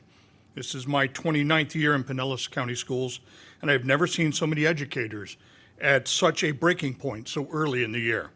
The way I see it, there are several factors in such an early burnout. One of them is one of the most cruel and effective ways of breaking people is to punish them for breaking rules without knowing what the rules are. The state of Florida has turned this into a cruel game against educators in our state. The governor, the Department of Education, and the state legislature are constantly attacking educators with threats of punishment up to and including the loss of certification and even jail time for vaguely and ill-defined rules and laws. Labeling educators groomers and indoctrinators while they're just doing their job of helping students become whole and complete human beings is punishment. Trying to make teachers fearful without them knowing where the lines are is cruel. The lack of proper work-life balance is another factor leading to the burnout of our educators. So much is put upon the educators in our state that to do their job completely and correctly, they must always work far and above what they are compensated for. It was pointed out at the last school board meeting how many teachers were sitting in the gallery grading papers and entering grades at 5, 6, 7, and 8 o'clock, listening to the board discuss the policies that affect their professions and lives, or waiting for a chance to speak about how difficult their lives have become. The system would collapse if teachers put in their compensated hours and then stopped to live their lives. The final factor I have time for this morning is being or feeling underpaid. While pay rate alone doesn't guarantee contentment, believing you are underpaid can and will contribute to job dissatisfaction and burnout. If an employee thinks their compensation doesn't match their work performance and efforts, they will feel undervalued. Florida has made undercompensating educators into an art form. There are 21 laws on the books to regulate educator pay. We are a state with historic budget surpluses, yet pay 48th in the nation to educators. Budget surpluses are the equivalent of a corporation's profits, and record profits deserve record contracts. And regarding educators' pay, let me remind the members of the board and Superintendent Hendrick that the bargaining team, your bargaining team, is currently negotiating a contract in your name. I invite you to watch the live stream of tomorrow's bargaining session at 4 o'clock to see what is being said and done in your name. Thank you. The next two speakers are Andy Citino and Courtney Burt.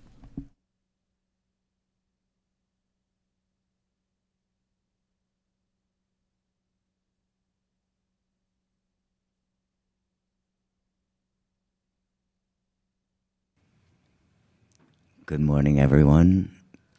Thank you for allowing me to speak this morning. My name is Andy Citino, and I'm one of the invisible, looked over, transgender kind. I am a transgender man.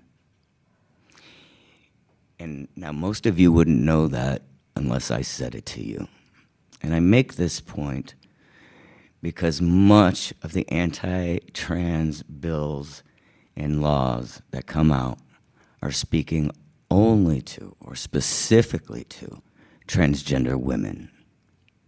So that says to me it's more about anatomy than being transgender. And I really, really wanted to make that point this morning. Because and let's go on to the bathrooms. Now I know I'm not a youth anymore, clearly. But I did struggle in school because I couldn't be me. And that led my life down a very, very terrible road for 2 decades until I found my truth. I am an activist and an advocate. I am one of the co-founders of Trans Network. We are a new 501c3, and we are here to help the transgender community.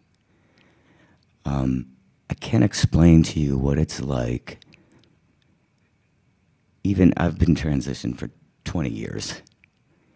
Something happens in my head when I head to the men's room. Something happens, even though I know you're not going to know, but something happens. And that is very, very important. When you're out and about and scared to go to the bathroom, not cool. Also, I am very tired of being a pawn in a political game, and my very medical health, my medical is in jeopardy. I don't see that happening to anyone else. They want to take my medical care away from me. And they're doing it to the children. The children cannot get access to gender-affirming care. And that's sad, because this is a medical issue. I don't care what anybody else says. Being transgender is a medical issue. I am human. I'm a good man. I love my community. I love Pinellas County. This is our home. My wife and I have been here for well over 20 years, and I don't want to leave here. And I'm grateful that I live in a community that is very open. And I'm sorry to those that have to follow the law.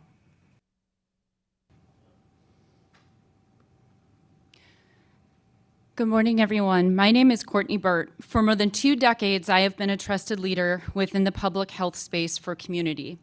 But today I come to you not as just a public health advocate, but as a concerned mom who graduated from Seminole High School and now has 2 children who are in the Pinellas County school system. I stand before you today driven by hope that the board will release clear and compassionate guidelines for Pinellas County schools and prioritize the safety and well-being of both our dedicated school staff and, most importantly, our precious children. One of my 3 children is transgender, and excuse any emotion because this is the first time I've publicly announced that. Their journey began approximately 2 years ago, shortly before the enactment of House Bill 1557 by Ron DeSantis. Despite my best efforts to shield my child from hurtful rhetoric from many supporters of House Bill 1557, uncertainty and fear eventually consumed my child. Middle school is a challenging phase of life marked by heightened insecurities, but in addition to the typical stressors of middle school, my child faced relentless bullying due to their transgender identity. They were subjected to hurtful comments almost daily, including other students insisting they end their life and that they would be better off dead. By the end of 8th grade, my once vibrant, beautiful, joyful child became isolated, despondent, and overwhelmed by panic. We were forced to withdraw my child from 8th grade a month early to admit them to Rogers in Tampa for behavioral health therapy. The entire summer we spent there. Instead of attending 8th grade dances or graduation ceremonies, our focus shifted to helping my child simply survive and rediscover themselves. After intensive therapy and medical interventions, we have made considerable progress, but the scars from the traumas that they endured ran deep, and therapy is ongoing.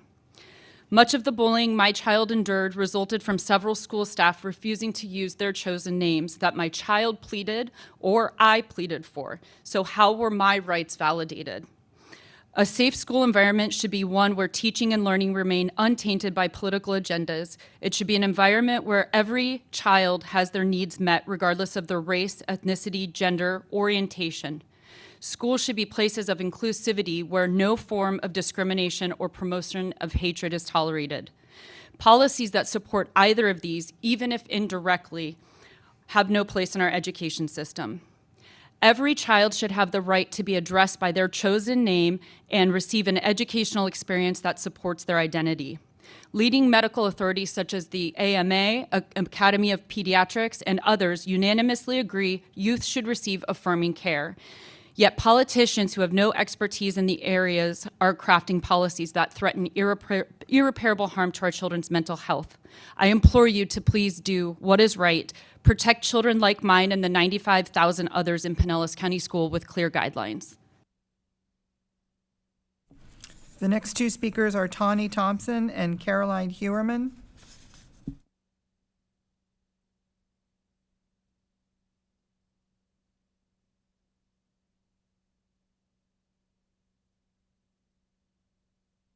My name is Caroline Heierman. Thank you for your attention and time. October is Bullying Awareness Month, and there are many excellent programs and resources for students in Pinellas County Schools year-round, although obviously some of them do need to be implemented better, maybe. But however, as everyone knows, kids learn a lot more from what they see rather than what we say. I'm sure you all will agree with that. And so I'm here to speak to the board and superintendent to ask them to take a serious, close look at the issue of workplace bullying. According to research from 2020, 30% of adults are bullied at work.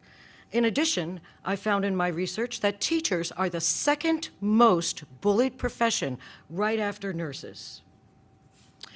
I'm here to tell you, in my 27 years of experience teaching in Pinellas County Schools, it has happened to me more than once. I am very sad and sorry to say.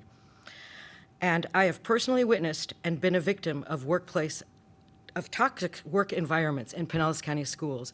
I can only speak to my own experience, but there are many research studies showing the serious impact of bullying, especially when it's the boss who is the bully. And the fact is, right now, the district has 93 openings as of today. There were 20 resignations, 3 retirements, and 90 teachers out of field. And as our wonderful superintendent has stated, please, we need teachers. But, this is hurting our students, ultimately, the openings in the classroom. And I really have to ask why. I realize low pay, lack of respect, confusion over the ever-changing state laws and DOE requirements are things that this board and superintendent have no control over. However, you can do something about bullying in our school workplaces. First of all, I'd like to ask, how much does it actually cost taxpayers to recruit, hire, and train teachers? Quite a bit, I would imagine. And I want you to know and realize that bullies cost us all money, the loss of efficiency, time wasted, and possibility of lawsuits. If policies say that bullying and harassment are not tolerated, that's true. We do have policies in place, but you can do so much more to implement change and improve teacher retention in Pinellas. I would like to offer some recommendations for best practices. Number one, exit interviews, because yes, repercussions are a reality. Number two, keep doing those climate surveys, but please revise them so that there are questions relevant to individual supervisors rather than the supervisory team as a whole, and professional development for teachers, staff, and especially administrators with a focus on recognizing, reporting, and taking action on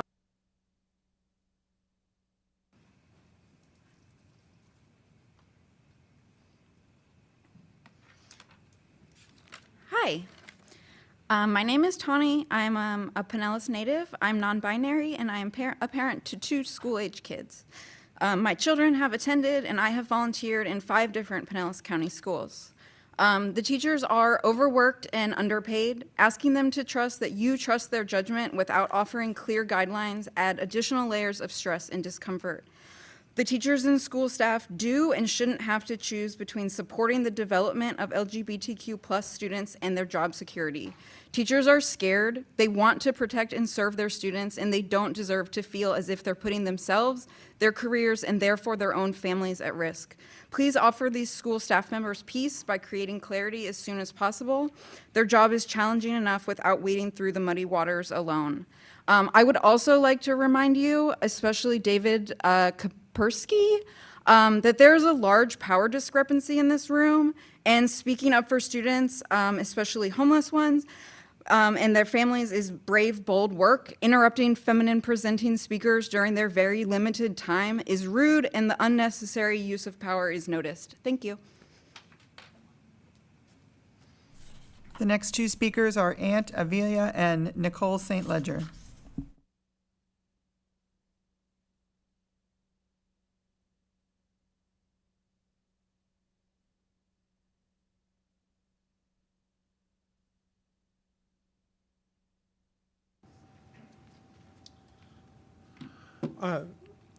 Hello, thank you again to the board and superintendent for allowing us to speak. Aunt Avila, and I want to thank the board for, or the vice chair for your sentiment of confidence in the policies that are now going to have a hearing regarding instructional material. It certainly is a bit of a, it certainly is heartening to know that you have confidence in them, but do understand, to the whole board, that it is difficult for the folks in this room who are speaking about their children and dealing with this hatred, incredibly harmful hatred every day, to have that type of confidence in this district, especially without clear guidelines being released so that teachers, support staff, and administrators can effectively support every student in response to the hateful legislation from Tallahassee. So again, as well as the other speakers have asked of you, these guidelines need to be released as soon as possible. We know that in Pinellas, these guidelines were in place and then pulled back for amendment. So this should not be a exhaustive process. That it has been 2 years, and since the legislative session, several months since these laws have passed. They are there. It is clear. Other districts have released their guidelines. They're very clear, including our neighbors across the bay in Hillsborough. These are legally sound guidelines that allow teachers to create supportive learning environments. And so we just ask of you that you instruct district staff to move forward with the release of these guidelines. I want to thank and acknowledge all the parents that have spoken from their hearts. Thank especially the groups that came, the groups in purple here from the MCC or UUC Church, MCC, right? MCC Church. That solidarity from community members here in Pinellas is exactly what we are trying to do at Equality Florida, to empower folks within their communities to stand before their elected officials and advocate for what is right. I've heard a lot of appeals for folks to be engaged, and that's very, again, reassuring. So guarantee that this group and more will be taking you up on those offers. Thank you. Good morning again. I spend a lot of time in my car driving kids, so I listen to a lot of different things. Last week, I heard a really interesting article or interview with a former Navy SEAL who had served many combat tours around the world, suffered a career-ending injury in Afghanistan, and decided to go to college. He became Yale's oldest freshman at 52. This was a follow-up as Yale's oldest senior at 56. While I don't think it was the main point of the interview of him, I have not been able to get one thing he said out of my head, that literature is the connective tissue of humanity. I keep thinking about that, how books can connect people, allow support of each other, allow the stronger to assist the weaker, and to hold each other up. Books tie people together within a greater organization of society with understanding and empathy. And with every book that you remove and restrict, those ties are being cut. The stories and topics in the books removed do not disappear with those books. Those situations already exist in Pinellas County Schools, independently from the books you remove.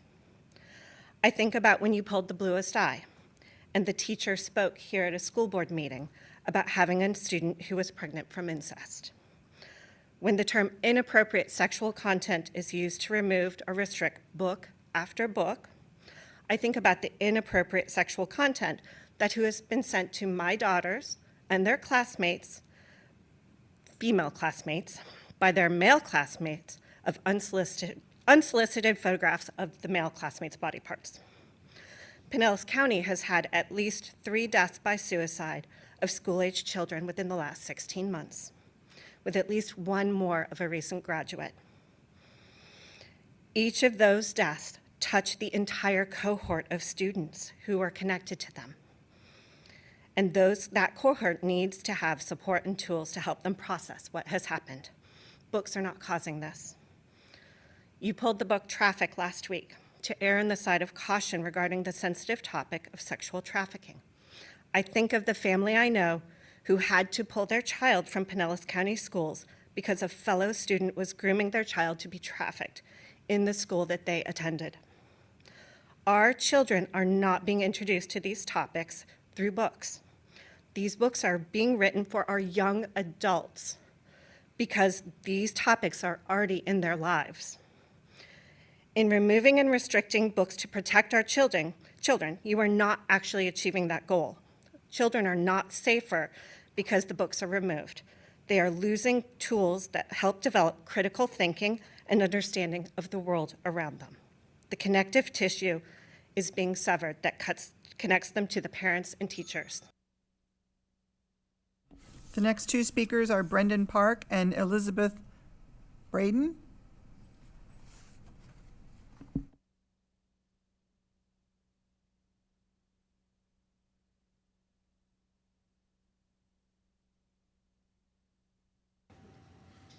Good morning. I'm a graduate of Pinellas County Schools. My oldest son is a sophomore at Dunedin High School, and my youngest receives all geology services through Cross Bayou and will be a freshman at Dunedin next year. I'd like to make 3 general comments. One is to commend the leadership of Superintendent Hendrick on his dedication to supporting teachers and ministers, somebody I love very much. Worked under him as an assistant superintendent and cannot speak highly enough about his support of teachers and educators. Secondly, education should not be political. As elected officials, the school board needs to be a firewall that protects teachers from the ugliness of politics and phony outrage of the controversies of the day. Teachers need your support to maintain inclusive and supportive educational environments. Kids need to read books that engage them, and teachers are the best people to know what books will engage those children. They need to read books, not just excerpts. Lastly, I'd like to recognize the most dedicated principal I've ever seen, Principal James Kiblinger at Dunedin High School. I cannot, in the short time my son's been at that school, I cannot tell you, or actually I've lost count, how many times I've seen him at after-school events, both athletic and non-athletic events, enthusiastically cheering on the students and supporting the staff. So thank you very much for my time.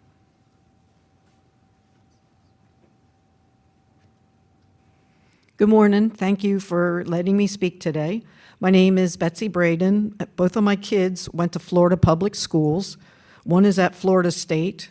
The other one, who is trans, was at New College until the governor destroyed the college. She is now a political refugee going to school at Hampshire College. Due to book and curriculum bans and attacks on the LGBTQ community by the legislature, Florida is being compared to fascist states such as Russia and Myanmar. We need to fight back and give marginalized communities their First Amendment rights. Pinellas County Schools need to move forward and release their LGBTQ guidelines. These guidelines outline for students, families, and educators the crucial information they need to be able to best support students within the draconian laws that have been passed in Florida. These guidelines protect not only students and teachers, but the district and administrators too. It provides clarity so that everyone knows what the district is expecting. Releasing the guidelines is essential for everyone involved, and the district's inaction harms LGBTQ students and families. Thank you. The next speaker is Brad DeCorte.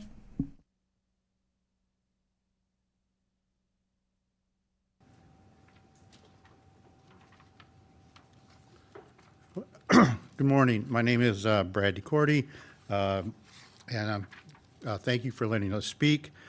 I was here a couple weeks ago when we, for the last nighttime meeting, and I said something about, September 11th, how we commemorated that, and it seemed like the country was coming together. But I've seen over the last few years that we have another attack, and that attack is inside this country.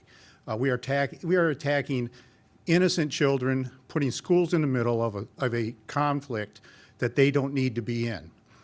The students, it's time that we put all these differences aside and concentrate on the students. Somebody earlier said students were the most important part of the school, which they are. That's what they're there for. We need to be able to concentrate on all of our students, not just a select few. We continue to argue over how students want to be identified. I was an English teacher for 22 years here in this district. And I said this before, I never thought there'd be such a problem with the use of pronouns, except that students didn't know when to put one in. And because they are children, other people have decided how they should be identified. I don't know why. Students have enough going on. Our students have enough to deal with without having to live by somebody else's standards. Many of these students are the most vulnerable to begin with, and now we have adults deciding how they should feel and how they should see themselves. I had middle school students who were just trying to figure out where they belonged, where they fit in. And then they had adults trying to tell them who they were without considering what was best for the student. It's time to return to a time when people showed compassion and respect for each other.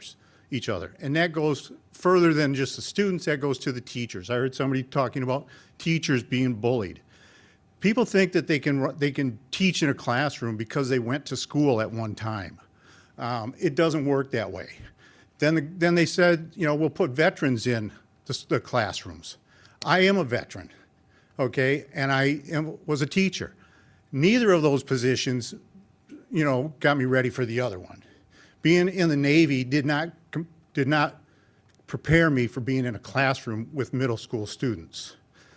Okay, so we need to listen to the experts, the classrooms, the teachers, and we need to listen to the students and see where they are and what they need, instead of just kind of telling them what they need. That's, thank you. Madam Chair, there are no more speakers. Thank you very much. That is the conclusion of our meeting this morning. I hope you all have a wonderful day, and thank you for being here.